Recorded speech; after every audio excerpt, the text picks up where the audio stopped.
Good evening, farmers, and welcome to another session of Ask Zak with, of course, myself, Zak, and my colleague, Albert. Good evening, everyone, and welcome to another session of Ask Zak. Thanks, Zak, for being here as usual. Now, tonight we've got a very important topic to discuss, and we're focusing tonight on the broilers. And of course, a lot of farmers are preparing for this Easter time. Now, we want to look at maximizing your profit. Now, big thing is, remember, you've started from day one. Your chicken is now from week 4 onward, maybe in age. Now remember, if you made mistakes early on in the chicken's life cycle, you are going to have a difficult time getting them onto the right stage. That's why we always focus on the right feed at the right time, starter, grower, and then of course finisher that we talk. That's one of the ones that we will talk about. But if that chicken, let's say you've reared it now up until 4 weeks of age, and that chicken all of a sudden dies, now that's quite a loss. You don't just lose the chicken's life that you may be paid right 9 Rand, 10 Rand, depending on the price of a day-old chick, but it's all the feed that you put into the animal. And that's, of course, a big cost when it comes to rearing broilers, because you're providing them feed the whole time. So when we look at the growth in the final stages, in this from for week 4 onwards until you market them, of course, the biggest thing we look at is management, because that is where most of the farmers run into trouble. And that's how they lose money, because they run into mortalities, and that's the last place you would like to be. Now, in this time, Albert, what things, if you can give the guys a few pointers, what do they need to look at currently in this latest life cycle of the bird? Yes, Zak. So if you are in your finishing stage, well done, you've made it. We all know that that first week is quite stressful. We need to focus on creating a nice warm environment, just like we discussed in that first video that we did about 4-5 weeks ago, Zak. So if we are in our finishing stages now, well done. Hopefully you are less than at a mortality rate of less than 5%. If you have had more mortalities than 5%, so for instance, let's say you've done about 100 broilers and you've lost about 10, maybe you should look at your management, look at your broiler system. Something is not right, because we want to keep it below 5%, and of course we want to strive for 0%, although it's not always possible. But Zak, what we see in the field in this finishing time is just like you mentioned. We've fed these animals, we've vaccinated them, and we've cared for them for 4 and 5 weeks. It's time to get that profit in. It's time to reap the benefits of our farming enterprise. But it's so sad to see that we cannot stop the management now. It's very important that we keep our shavings dry, that we give our animals good ventilation, and of course that we are using our Alzu broiler booklet, and that we are not exposing them to too much light. These broilers are growing at a phenomenal rate with our top quality Alzu broiler feed. But with your good management, you need to manage these birds that are growing at a fast rate of production. Meaning, if you are leaving your white lights on for longer than 13 hours after 4 weeks of age, you will be walking into your broiler house and picking up dead birds laying on their back. This is called sudden death syndrome. The birds have been exposed for too long to too much light exposure. They're growing at a fast pace. The heart just can't keep up with the growth rate of that broiler, and they are having a heart attack.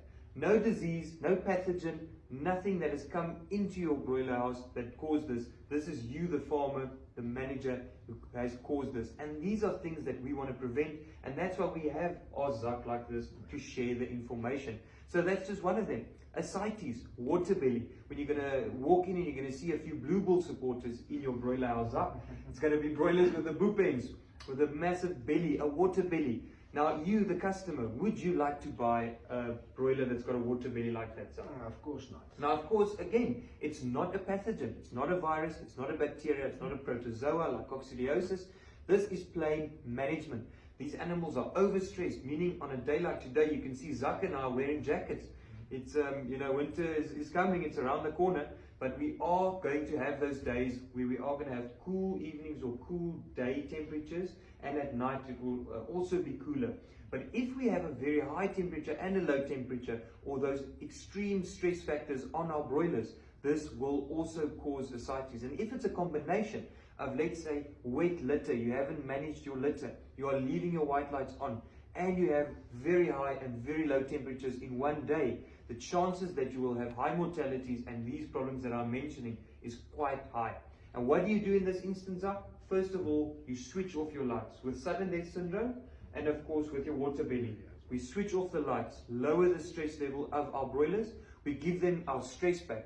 Now this can be your ImmuStress, your Stress Guard, your Carmino or your Stress Care L, and of course we reduce the stress amount as quickly as possible, meaning we fill up the water, we fill up the feeders, we get out of that house and leave them to cause as least stress on them as possible. Now, if I listen to what Albert is saying now, and it's very important, remember we always want to deliver the biggest chicken to our customers so that we can get maximum price.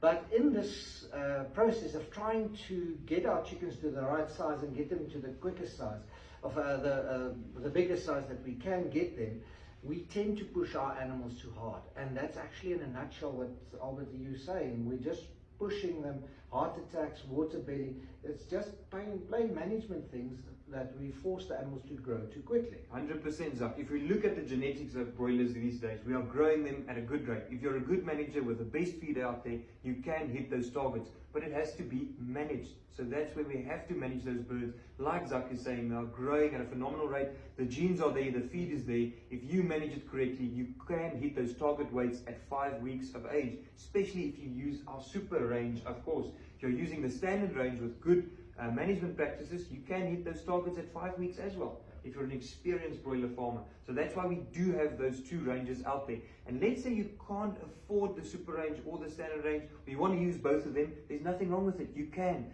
We like to encourage our customers to use that super starter range and the super grower and then the normal finisher, or you can just use the super starter, the normal grower and the normal finisher. But please remember that you need to manage these birds. Like we are emphasizing, you are so close to selling those birds, and we know that there are increases everywhere, but what I'm seeing out in the market, Zach, is that the broiler prices, the live market broiler prices are also going up, luckily, for our farmers, which is good news. So in this Easter time, like we are saying, is we want to maximize, but we don't want to maximize our animals. We don't want to push them to the maximum. We want optimal production. We don't want maximum production. Because like Zach is saying, if you are keeping your white lights on, you are pushing your animals too hard, they will not make it and you will have a high mortality rate. And we know that if we have a high mortality rate, a low average daily gain, we are not going to make a good profit. We want to maximize on our profit and decrease those mortalities with good management. And of course, these good management practices, if you are new to the industry, can be learned from our information days. Yeah. Now, just to look at what you another thing that I picked up from what you're saying is we've got 3 tools to manage those times with. The first one is, of course, your thermometer, because you're looking at your temperature within inside your poultry house. Now, very important, your thermometer mustn't be on your level as a human. We want it down to measure what the chicken's temperature is there where they are living. The second tool, of course, is your lights that we're talking about, just plain well switching it on and off. And another tool that we're talking about is your curtains on the side of your house that you lower or raise to regulate the temperature, because that's one of the ways we get in fresh air, of course. We prefer, you'll hear us talk a lot about it, we prefer it with your curtains lower from the top so that your cool air can come in at the top, mix with your hot air and don't blow directly onto the chickens, because that will cause shock on their bodies. So that is very important. Those are your 3 main tools, and there are actually two additional ones. The first one is keeping record of your weekly weights to see where you're at. If you don't weigh your 10% of your flock every week, you don't know, are you in a good place or a bad place? Are you aiming for ascites or maybe flip overs, sudden death syndrome, or are you maybe under target and you maybe need to stimulate them with a little bit more light? Of course, record keeping of these things, your temperatures every morning and evening. We don't put in a normal thermometer, we put in a minimum maximum thermometer. So we'll see what our lowest temperature was through the night, we take record of that. At the end of the day, you want to see what your maximum temperature was so that you can get to know your house. A lot of times we encourage farmers to spend time in their chicken house, get to learn your structure and your animals, because the more time you spend there, you'll be able to pick up things that that you can't always get out of books, but your animal tells you by you just listening about on their movement. Are they huddling in a corner, or do you have drafts? But that is time, and it's only you only learn that by spending time amongst your animals. 100% correct, Zach. You might be wondering, why am I writing down all of this information? And it is so important. The reason why we record keep, or why we want this information, like Zach is saying, is that we can even spot a disease or spot a problem coming before we lose our birds, before we walk into the house and we see that we've lost 5, 10 or 100 broilers. That's the last thing that we want. If you are recording your feed and you're seeing that, let's say they're eating about 4 bags of grower today, tomorrow they're eating 3 bags, red lights should be going off, some things are dried, phone my technical advisor and let's sort out the problem. And just like Zach's saying, if you are recording your every 7 day weights like you should, and you are seeing that, hey, I'm 100 grams over, I might be getting close to a CITES sudden death territory, look at my lighting, look at my feeding, my temperature program, so I can prevent those mortalities and make sure that I'm going to sell those birds and not lose them. So, as we touched on a little bit earlier, all this information, of course, Albert and his team is doing hard work with the farmers' days, with the information days that we have every Thursday at our different depots.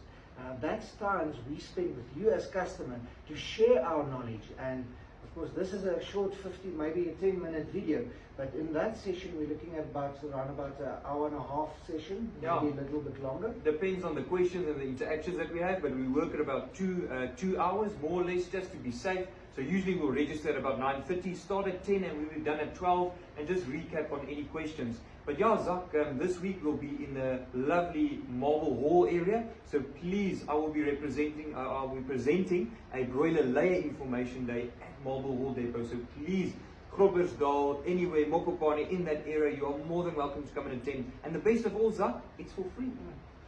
You can't ask for more than that.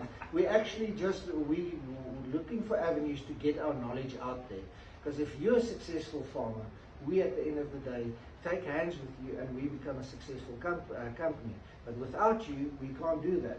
And that's why we take years of knowledge. Albert, you studied many years. I've been a lot of years in the field. Practical knowledge, book knowledge, we put together and we share that with you to see what's going to work for your farm.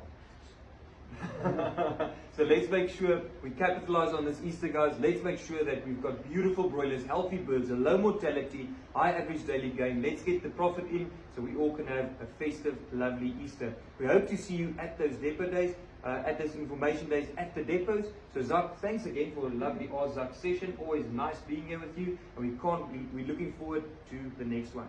So from my side, have a good evening and a blessed time that's ahead, and don't be a stranger. Come visit us and come meet the team. Thank you for watching, and if you have any further questions, please leave them in the comments. We will get back to you.